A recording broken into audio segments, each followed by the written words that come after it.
देवळालीत पिंजऱ्याला हुलकावणी देणारे 2 बिबटे जेरबंद। देवळाली कॅम्प शहरातील नवजीवन सोसायटी जवळील प्रभाकर गोडसे यांच्या मळ्यात व बान स्कूल शाळेच्या वसतिगृहाच्या मागील बाजूस लावलेल्या पिंजऱ्यात बिबट्यामादी पिंजरा बंद झाली असून आज 2 बिबटे पिंजरा बंद झाल्याचे वनाधिकारी अनिल अहिरराव आणि विजयसिंह पाटील यांनी प्रसार माध्यमांशी बोलताना सांगितले।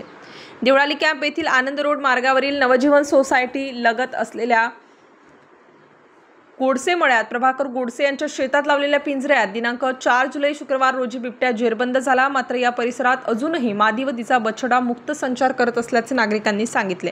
गेल्या काही महिन्यांपासून आनंद रोड मार्गावरील नवजीवन सोसायटीच्या लगत असलेल्या नाल्यात बिबट्याचा वावर हा नियमित होता।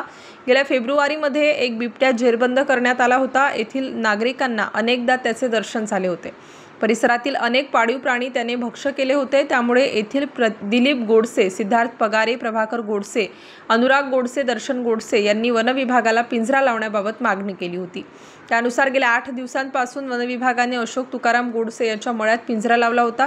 शुक्रवारी दिनांक 4 जुलै रोजी पहाटेच्या 5 वाजेच्या सुमारास भक्ष्याच्या शोधात बिबट्या पिंजऱ्यात अडकला। त्याच्या डरकाळीने परिसरात खळबळ उडाली।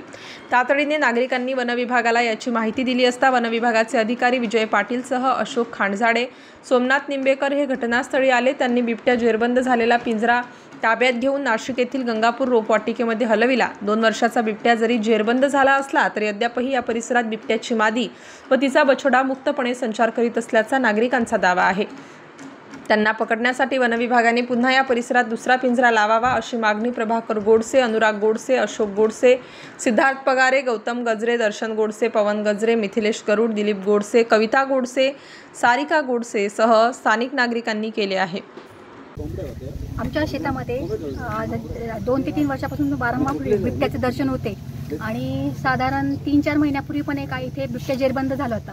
आणि आज सकाळी जेव्हा आम्ही गवत कापण्यासाठी आलो तर तेव्हा पिंजऱ्यामध्ये बिबट्या आलेला जेरबंद झालेला आम्हाला संशय आला। मग आम्ही बॅटरी लावून बघितलं तर त्यात बिबट्या जेरबंद झालेला होता आणि मग तो नंतर आम्ही इकडे आणलाय आणि ह्या परिसरामध्ये वारंवार बिबट्याचं दर्शन होत असतं आणि हा एकच नाही, अजून 2-4 बिबटे इथे आहेत।